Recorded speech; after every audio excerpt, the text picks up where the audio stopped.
And here we are. We're back in the room. And for the first time ever, I'm back in the room without Paul because he's off. But bonus, we have Lucy as a guest. Yay! So we're kind of down one, but we're up one. So all right. So so it's gonna be weird for me because I'm gonna be flying solo. So I'm gonna be doing Paul's parts. So I think I will just say, without much further ado, welcome to ADHDville. Doing it on my own without Paul, on my Todd, absolutely on my own. But I've got Lucy in her room, so it's going to be all right. It's going to be okay. Oh my God. It's going to be okay. It's going to be okay, isn't it? I'm looking at Eddie. Oh my God, Martin, that's so funny. All right. Well, normally Paul would say he's Paul Thompson and he was diagnosed with ADHD 11 months ago or something, but he's not here. But it's important to say that that this is an entertainment podcast all about adult ADHD and especially about late diagnosed ADHD today, and does not. And we see Paul actually stumbles in this bit, and I'm stumbling as well. So let me just gather myself. And this podcast does not substitute for an individualized advice from qualified professionals. So don't take any advice from us. We're here as a kind of all-inclusive ADHD park bench with room for everyone, including your doppelgangers, your alter egos, your body doubles, your chaperones, and your best buddies who's still here. Grab your jetpacks, pedalos, space hoppers, or any other transportation methods, and let us take you to ADHDville, an imaginary town we've created in our minds, where we like to explore different parts of AD and the ADHD. And I'm Martin West, and I was diagnosed with the combined poo-poo platter 2013. So that's a while ago. And we start off, as always, here in the town hall in the mayor's office, where we, the joint mayors of ADHD, take care of business. And I'm not alone, even though Paul's deserted me, because I've got Lucy in the house. Hi. Nice. Good to be here. Oh, I am. Thank you for being here. Really excited to chat with you and get your perspective. But first, we're going to jump in the cab and we're going to go over and get a cup of coffee. All right, so just bring the car, bring the car around. Well, that's good because this coffee place has it, like it's there.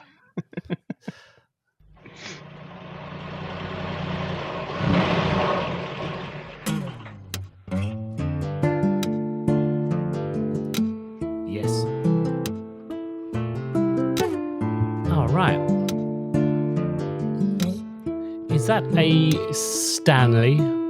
It is a Stanley, but I had it before it became something. All right. Oh, you hipster, you Stanley hipster.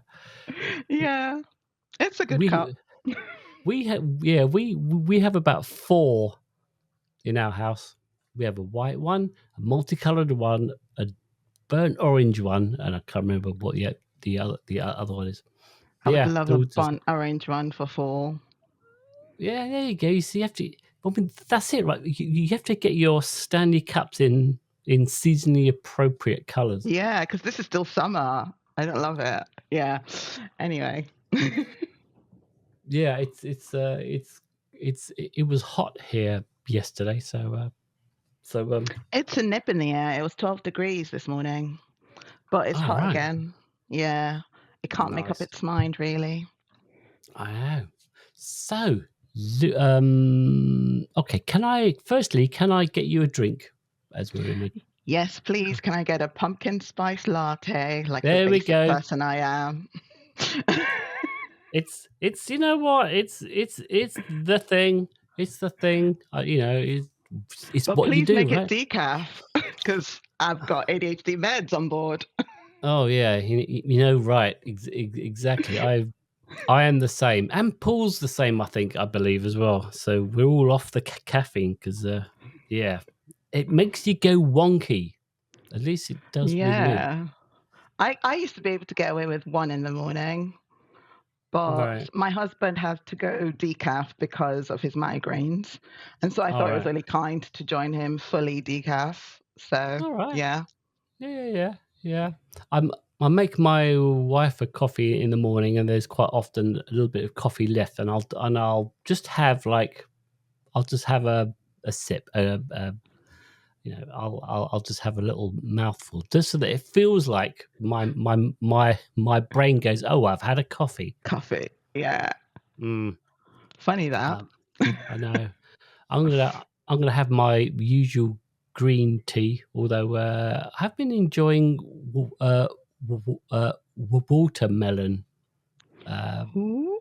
black tea, which is also very nice. I like watermelon, but I've never thought about it in black tea before. No, it's good. It's good. I don't know if you can get it your way, but yeah, I've got boxes of the stuff.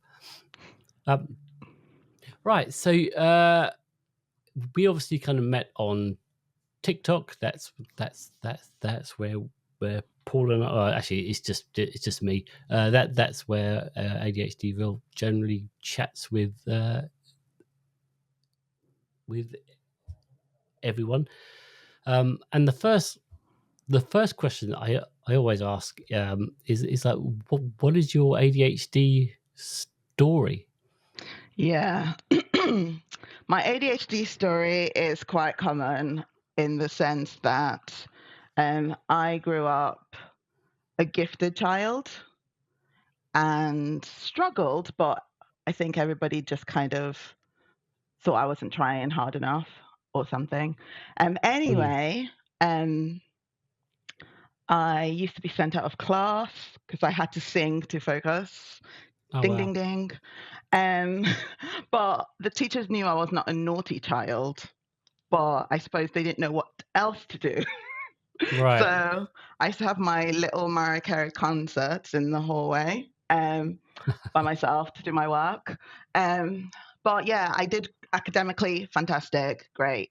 And then I became a mum in 2011. Oh. And from the moment my child came to this world, I knew he was not like any other child that I've ever met in my life. And I know other parents will say the same, but like, I just knew there was something else. Right. Like, that boy was a busy boy. He was hyperactive.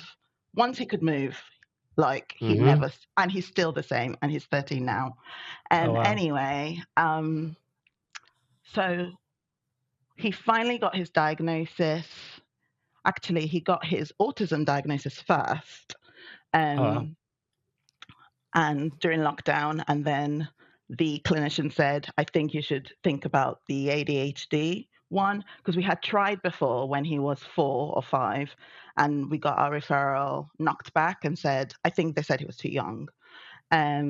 So he finally got his ADHD diagnosis. But in that time, doing all that research and collating stuff for him, it made me reflect on my childhood and Mm. my adulthood and the things that perhaps I thought were moral failings that I struggled with, like Right. consistency. Once I'm bored, sorry, Mm. I will try. Willpower will get me over the line, but I'm not going to like it. But it's not nice to be, it's tiring to always be like effectively bullying yourself to finish things. Yeah. I don't love that. And that is something that I have been working really hard to combat. But finally, a year ago, I think, oh, no, before that, I had to have a hysterectomy All right. last year. And the minute, even though I kept my ovaries, about 9 weeks in, I went into menopause.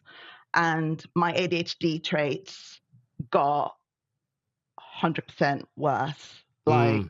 it was ridiculous. I could not recognize myself anymore. Like, and I kept saying to my husband, like, I run two businesses. I can't afford to live like this. Like, what's going on? Um, so we decided to go private for that, and I got my ADHD diagnosis. And similar to my son, after that was completed and I got on medication and titration, I actually noticed that my autistic traits were more pronounced. Uh, So I was diagnosed with combined ADHD, and I'm currently in the throes of getting my autism diagnosis as well. And what that tends to do for people is when you first get that diagnosis, it's validation because you knew that life can't possibly be that difficult. Is it just me? Did I miss a lecture mm, of life? lecture of life. Like, Yeah, exactly. yeah, like did I miss notes? Like, what's going on? So that's the first thing. Second, it kind of um, opens you up to getting the right adequate support for yourself and being able to basically state your reasonable adjustments, Right. which you needed all along, but you felt like you couldn't ask for, Hmm. because you don't. I don't know whether it's a British thing. You don't want to make a fuss. Um, Yeah, it's a Brit thing. yeah, and so like now I'm very much like, if I feel I need some like support or reasonable adjustments, I do speak up about it. Yeah. Um, yeah, so that is effectively my story Oh, in a wow. roundabout way. Yeah, because it's yeah, it's so common, isn't it? And we hear it a lot where you go into lockdown. One that's always when people are much more uh, introspective. Hmm. And and and you'll have a kid or someone else in the family, and this is certainly a kid, and they get diagnosed, and then you start to kind of go, man, I was like that when I was a kid. Like there's a lot you can relate to, and then then it kind of slowly dawns on you that it's hereditary, and then you're like, oh, hang on a second, is it me? Is it me? Is it my fault? What's going on? Um, but yeah, that whole thinking that it's you and that it's a personality flaw in you, and that everyone else seems to have been handed out the rule book at some point, and you've somehow not got it, and even when you do know the rules, it seems to be like doesn't fit you, doesn't quite, it's like, yeah, all that is like so familiar. But I'm always, I mean, Paul, I mean, I can speak for Paul as well. We are very aware that we are men, that we are white men, that that that the world is, even though I may say, right, well, I've got ADHD and it comes with a bunch of problems. In the scale of problems, I have the society will accept my problems more readily. I think will make more accommodations for people like Paul and myself, because we're white and we've got beards and we're old, we're older, whatever. Like whereas if if you are, say, cisgendered female, and it's I mean, even that, and if you're black as well, that that must just place further obstacles. Yeah, for sure. I think I do sit at various intersections if we're talking about that, for Mm, sure. Like I'm chronically ill. Um, I deal with long-term conditions and chronic pain 24/7. And being neurodivergent, being black, being a woman, those all like do like crossover. And I feel like I experience the world in a different, complete way to, let's say, my husband, who is a white male. All right. So, yeah. And I think lately it's been getting better to sort of like speak up and talk about those intersections. Whereas I would say if you grew up in the 90s, that would be a no Mm-hmm. at all. You'd just like try better, do better, like Oh don't yeah. complain, stop Oh sniveling, get no. on with it. Mm. Yeah. So, and I Yeah. think as a millennial parent, um, my views on parenting my children are um, intentional in the sense that my house is very much a haven where you don't have to mask if you don't want to. Um, and so I'm very, very strict on, without sounding too woo, um, what energies come into my house. Yeah. Because I don't want my children feeling shame for their neurotypes Mm. um, in any way, which is something that I am healing from myself. Um, because, well, when you know better, you do better. And I Mm. think my mum did the best that she could with the knowledge that she had.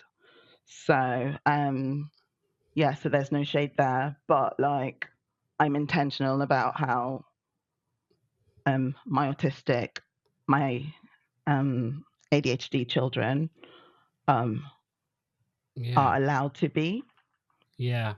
No, exactly, because yeah, you're well. I think you're probably like me in that when we were growing up, there was no safe space outside or inside, and in fact, all you ended up just going is you would just go into yourself because that was the only place that you could go. So it's so important to have that kind of haven, Mm, for kids to actually be themselves and to know that it's okay, right? Because um, uh, because as kids, and as they grow up into adults, like that, they'll carry that through. So if they have kids at some point, it'll be like, no, no, no, this is what my mum did for us, and this is a much, so they'll replicate these safe spaces, and it just, you know, all these kind of good things, you can change you can change generations ahead of you, your kids mm, kids, your great grandkids, like if ADHD is hereditary, it'll just run down the, you know, your family. You are creating this kind of safer, more accepting space. So yeah, that's great. I love I love all of that. But yeah, I mean, going back to the late diagnosed thing, hmm I mean, for me, I always, like it always comes up sometimes, like if you're a late diagnosed, is there any point in getting diagnosed? And my thing is, yeah, oh yeah, even if I was 90, I would still want to know. yeah. I'm the Yeah, same for sure. It does so much for your sense of self. It's not yeah, tangible what it does. Practically, of course, yeah, there is practical stuff, um, like being able to actually focus and do things. I'm telling you that um, before I had ADHD meds, trying to get will myself off the sofa, I have to give myself an hour to will myself off the sofa to make dinner every single night. Because it's just, I know what I need to do. It's just starting it was so difficult. mm, Um, so, and that obviously gets internalized. Like, come on, thousands of mums across England right now are getting up and making like dinner. What Right. is your problem? Get up, and that's not good for my sense of self. And that wasn't good for my sense of self. Whereas, like, practically with ADHD meds, um, my life flows better. My emotional regulation is better. I never Right. really wanted to be a shouty mother. Mm. So, like, being able to say it's very rare that I yell at my children now. That is such a plus for me. Mm. And like, even down to sort of like mindlessly eating Mm-hmm. just to find that dopamine, like, that's like a none thing now. Whereas before it was such a difficulty. I like it's the tentacles have really spread, It's just, yeah, it has so much positive things for me. And that is why it gets my goat when people who don't understand what ADHD medication is, how it works, are spouting things. Like, one of my friends said that she did not want her child to be medicated because he would turn into a zombie. Oh, right. Yeah. And like, I had to correct her because, like, I'm not having that misinformation. And like, for my child, he never wanted to be medicated until he started secondary school. And even then I said, okay, let's see a week or two, see how you do, let me know. And 2 weeks went by. He said he still wanted to go on ADHD medication. And I said, okay, that's fine. It was his choice. He chooses to only take it term time because it benefits him. During the summer holidays, we are all living in chaos. It's great. Yeah, so I just feel like that's what my soapbox about how much I know other people choose not to be medicated and that's their choice. But for me, between my ADHD medication and my HRT, those are the two things that keep me functional in life. Mm-hmm. And like, yeah, you'll have to Oh. get it from my cold dead hand, essentially. Oh yeah. No, I mean, I remember we had a big uh ADHD meds shortage. Must have been about a year ago now, and it was starting to dry up everywhere. In the end, it was like I started to halve my dose just to make them last longer, even to the extent that um, I I had to drive. I drove 5 hours to a pharmacy in Maryland because I was phoning up and I was phoning around, and um, I found some there.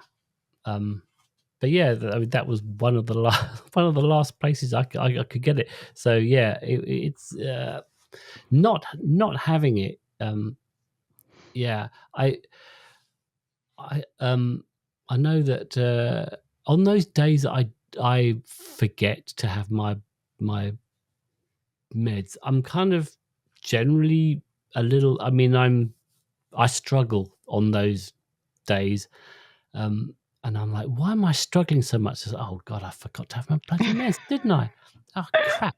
And then you're like, well, it's like 3:30 in the afternoon. If I have it Too late now, now. is it going to be like? Am I going to be up half the night now? I've Um. had that conversation too with myself. Yeah, because So. like we had a shortage here, and I actually went 2 months without my medication, um, and that was really painful. Like, I before it ran out, I was doing work days only, and then when my town couldn't fill my prescription, my mum's a pharmacist, and I would ask her to Oh phone right. all her pharmacist friends and find out Oh, if anybody has any. So what a like, I contact! I know, it was amazing. But they'll be like, "Oh, sorry, we haven't got any." And I'm like, "Oh my God." Or sometimes they'll be like, "Yeah, we have some." And then I'll have to post it to that pharmacy. Like, it was Hmm. such a thing. And like being back on it, like I am not on what I want to be on. I'm not on Concerta, which is what Right. I works best for me. I am on a variant of it, and it's not 100%. It's like 80%, which is Hmm. good enough, to be honest. Um, like that's how low my expectations are now. Um, and but the difference is like it's clear night and day. Oh yeah, yeah. It's Yeah, like yeah. So I used to be on uh on Vyvanse, which is called L Vance Vince, in UK. the UK, and that was for me was like driving a nice German BMW, right? That's really efficient, got me there. But now I'm on I'm on this Adderall, and it's a little bit like being in a Fiat Uno. I mean, it will get me there. It's just not as smooth. It's just a bit clunkier. Like it I just think feels. that's like such a good like comparison. Yeah, for sure. Yeah. Because I Yeah, tried different ones. I tried Afenid and Zagatin, and Zagatin was better for me than Afenid. I don't know what the difference is. I don't know. But my mum was like, they're biosimilar, they should work. And I'm like, well, but they don't. Yeah, I Um, know. Yeah, because like when it starts to hit your bloodstream, it just feels different. It just you can feel it kind of running around your system. So for me, this brand of Adderall that I'm on is a little bit like when you have a little bit too much coffee, and you get it's a little bit jittery. jarring. It's a little bit Uh, jittery. And it's not bad, but yeah. Anyway, yeah. So um, uh, you were you went to I can remember on your TikToks you went to Nigeria. Was it for yeah. a friend's wedding? It was Was my cousin's wedding. cousin's wedding? That's right. Yeah. And the last time I went there was for my own wedding 15 years ago. Oh So wow. it was a massive gap. And like now that I've been, I'm not going to leave it that long anymore. Oh It's wow. just because it's a combination of things. Always being used to going to Nigeria with my mom, the thought Mhm. of not going with her scared me too much. Right. Because I was like, oh my God, I'll have to actually deal with like stuff because my mum sorts everything. She like sorts accommodation, sorts transport. Like she's like, yeah. Whereas like now that I've been, there's Uber now. I don't have to worry. Like it's Oh okay. nice. It's like Yeah. it's like Mum, we had this all along. We could have been doing this. Yeah. So it was weird, but like the kind of fear that I had um before I went was obviously not seeing some of my family for such a long time, and their Right. image of me is like a teenager, new adult, and like me being on this, I've been on this journey for about 2.5 years of trying to not mask consciously. There are Mhm. times when I do mask unconsciously, obviously, but I'm wondering how that would translate Yeah. in Nigeria, Mm. um, where the louder you are, the better, and people who know me as this vivacious character, um, Right. always up for a tin wag, which is true. That's me. But I'm actually an introvert, which people find so hard to believe. But it is true. Like socializing drains me. And I require a lot more solitude than normal people do. Yeah, I get Um, it. yeah. So like knowing that I'm going there for this week of quite frankly sensory assault because Mhm. it's very hot. It's 36 degrees of standard. Um, It's noisy. Um, there is loads of demand for you to join in to do things. And Mm-hmm. so I suppose before I went, I had to make sure I had a plan of how I was going to manage that. Right. And so I basically, I was sharing a room with my sister. My sister is 10 years younger than me. And so, but she also requires the same thing that I do. Right. So like what it looked like was me going to the cousins hangout on the Thursday night and then coming back at 11, leaving everybody else to do what they wanted to do, come home at 3 a.m. That's fine. But that meant I could be in my room, have my nice cup of bedtime tea, like I always do, Mm-hmm. and decompress and go to bed. Like that. And then also during the actual wedding, I took my loops with me to make sure that it wasn't too much. And I stepped out of the venue a couple of times just for a bit of a break. Mm. Um, and then I went, so the actual wedding started at 11 a.m. Right. And I left the reception at 7 p.m. And my sister did not come home from the after party till 3:30 a.m. Wow. So it was a long day, but Nigerians, we know how to party, so that was that.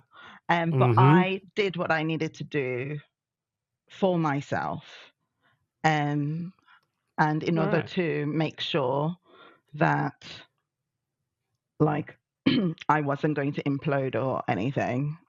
Right. Oh yeah, yeah. No, I mean that's interesting because I guess my old mentality about going on holiday or vacation used to be right. Well, I'm going to leave my normal life behind, and I'm now going to be doing this other thing, like beachy thing or whatever it is, and on the one hand, it's kind of fine because there are no rules, and you can be spontaneous, and you can, stuff.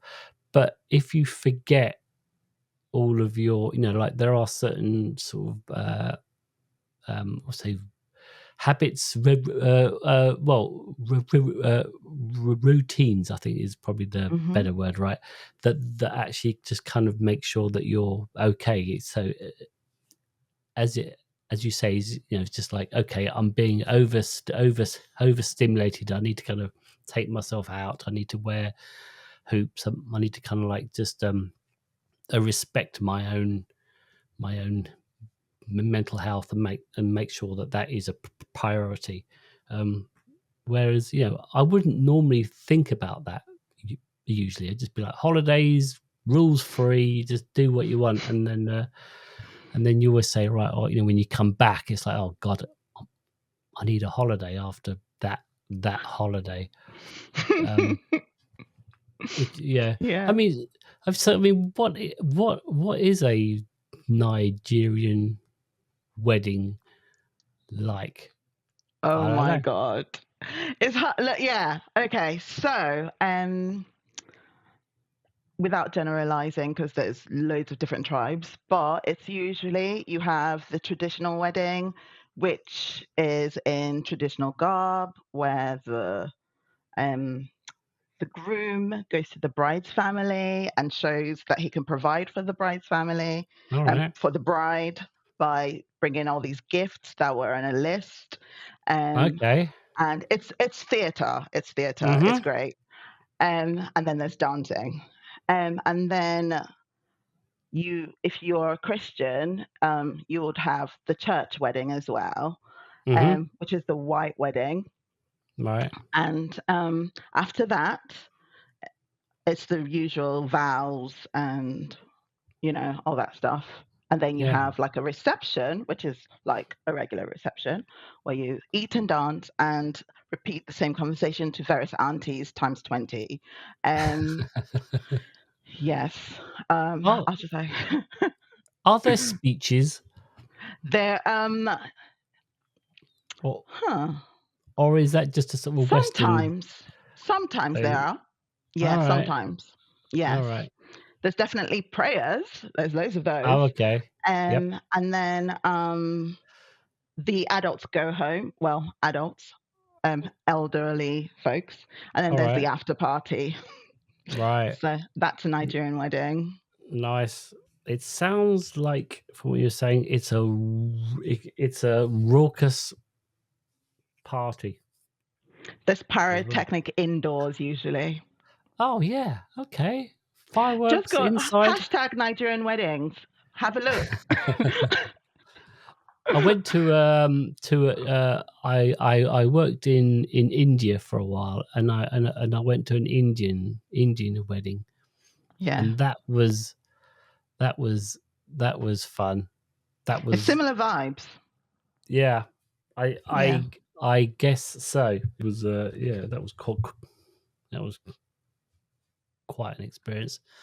Um yeah, because it's like, all right, so how did people react, I guess, to you, knowing you as this kind of outgoing extrovert, and then you kind of going, hang on, I'm just going to I'm going to duck this party Yeah. early. Yes. So when I left the wedding on Thursday, the traditional wedding, I left early with my sister because my sister was poorly. So I didn't really need to explain that. On Saturday, I left the main party for like a valid reason.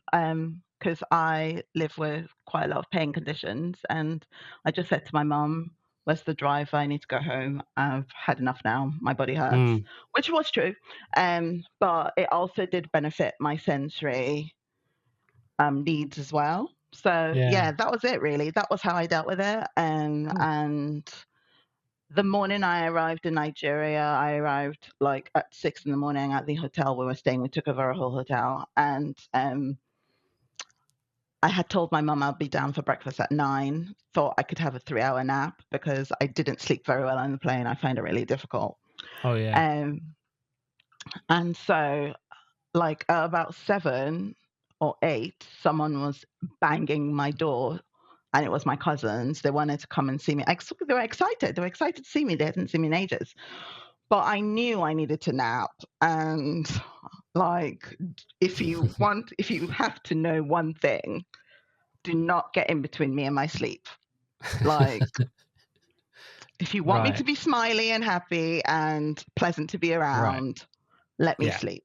So I Yeah. just I pretended I didn't hear them knock. And Right. like that was that. I did what I needed to do for myself. So it wasn't too awkward. All Um, right. so yeah, Cool.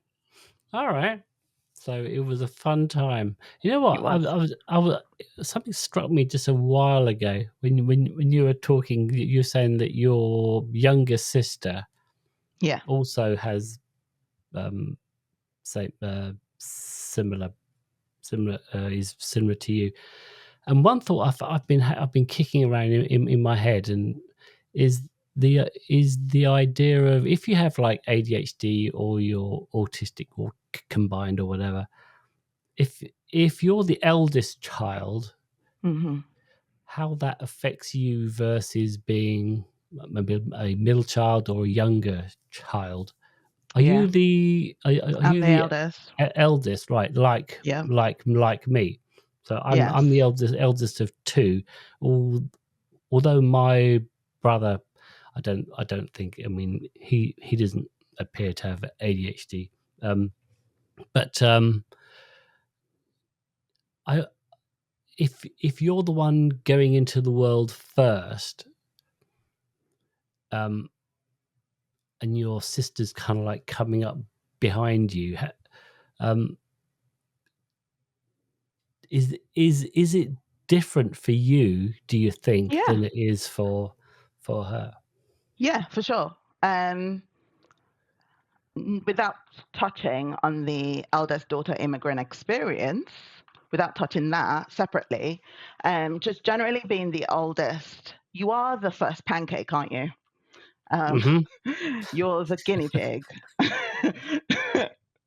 This didn't work. Let's try it differently next time. Yeah. And even I can acknowledge that in regards to my kids, because I have three.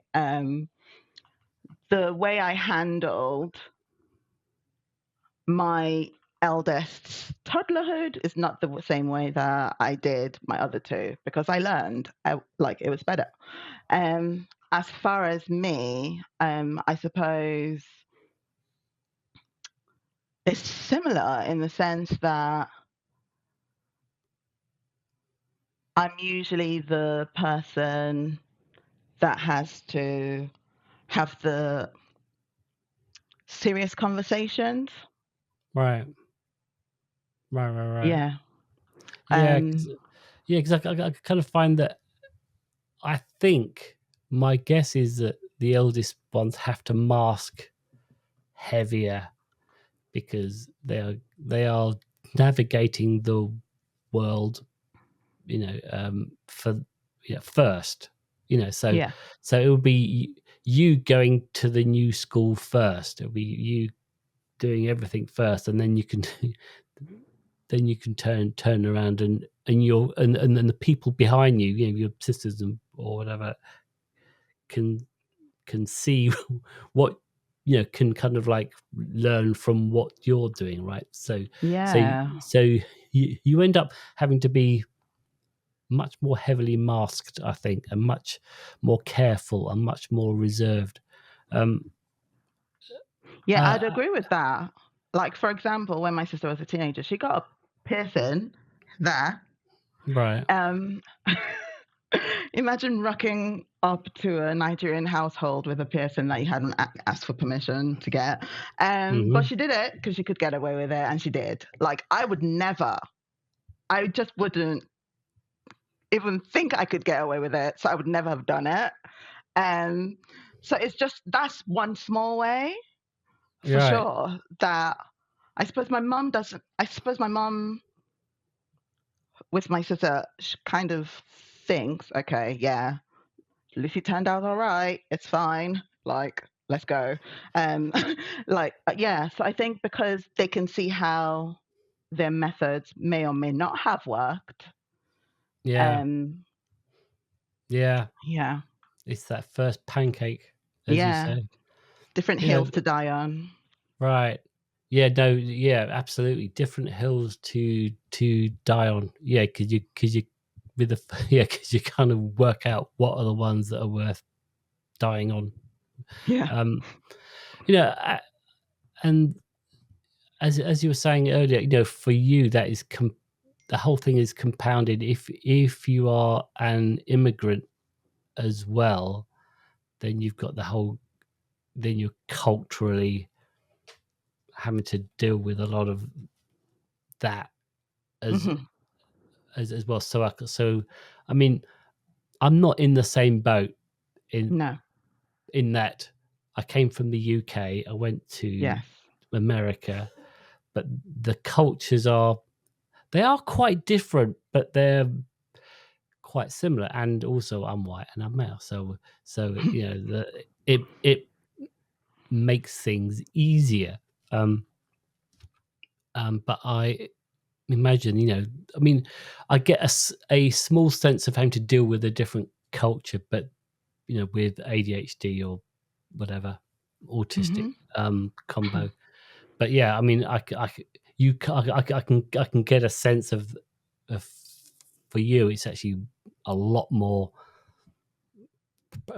pronounced. It's a lot more sort of Yeah. the obstacles are And much also, I suppose harder. being a teenager as well, growing up in the UK, you wanted to do what your friends were doing, and your parents are like, nah, that's not for you. Ah, Sit and study, like you're not going anywhere, like stuff like that. It's just right. you grow up knowing that yes, I am in this culture, but I also have another culture that I have Hmm. to like carry as well. And it's carrying, like, I suppose I have done a lot of work in trying to figure out how to manage my dual heritage, because Like, I have 2 passports, I have 2 cultures. Like, it's always been that way, and it's the same for my kids, like, again. Right. But unlike me, though, um, I suppose they are the same in the fact that they live in a white majority community as well as I did when I was a teenager.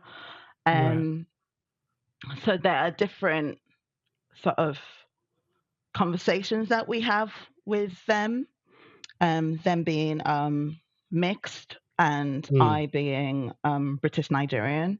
So we all have like various conversations about things that might come up, situations that come up. We deal with them when they like as they come. But there's certain ones like when my eldest was, I think he was about 6 or 7. He went to nurse like after school holiday thing, and a child said to him um, that they didn't want to play with him because he was brown. Right. Um, and I knew that that wasn't from that child. Like that Mm. child learned that.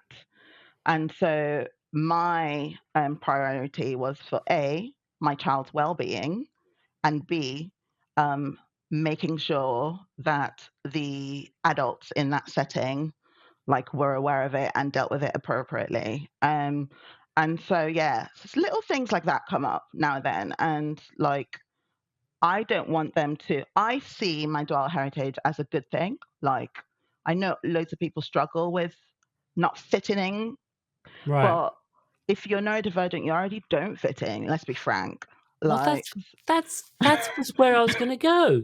Like yeah, it almost feels like you have the toolkit to navigate that, just because you're neurodivergent, as you say, and you have to. You're used to having to kind of work out what the rules are, and also being slightly more comfortable with not fitting in. And yeah, yeah.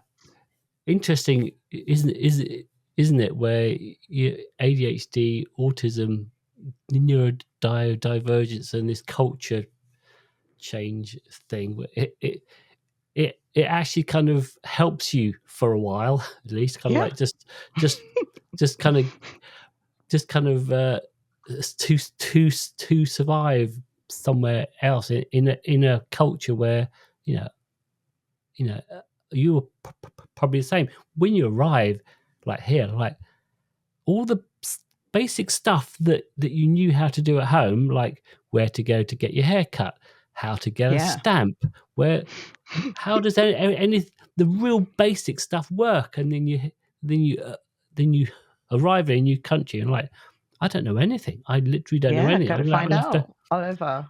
Yeah. Yeah. Yeah, yeah. No, that's given me a whole new thing to think about there, about the whole Yeah. immigrant, new culture thing, ADHD, survival. Blimey, nice. I like that. Um, okay, so we're on 48 minutes. So I guess is there anything else? Anything else that um that yeah, have we covered everything? I guess is the Yeah, more or less. more or less. All right, we're just checking because sometimes. Um, all right. Well, in that case, what we're going to do is we're gonna. I think we'll kind of draw a line here. It's been absolutely fantastic talking to you.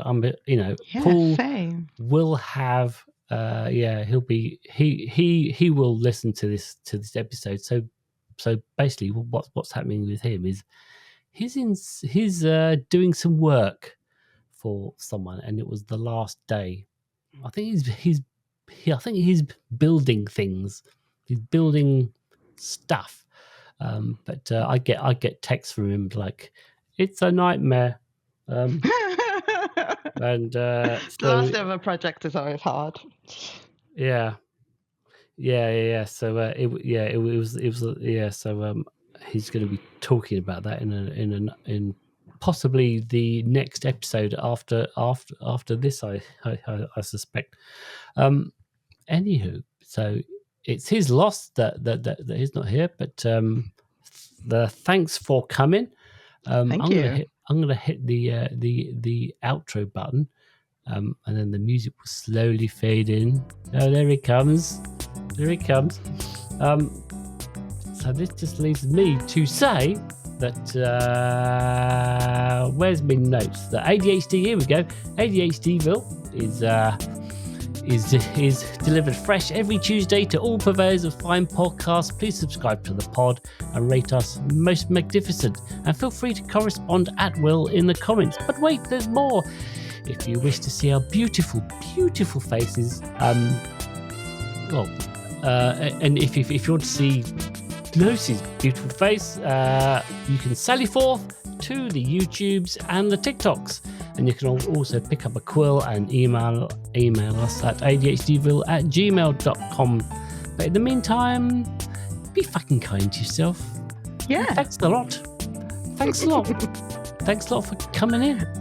Thank you. Bye. Bye. There, says the mayor. That's that.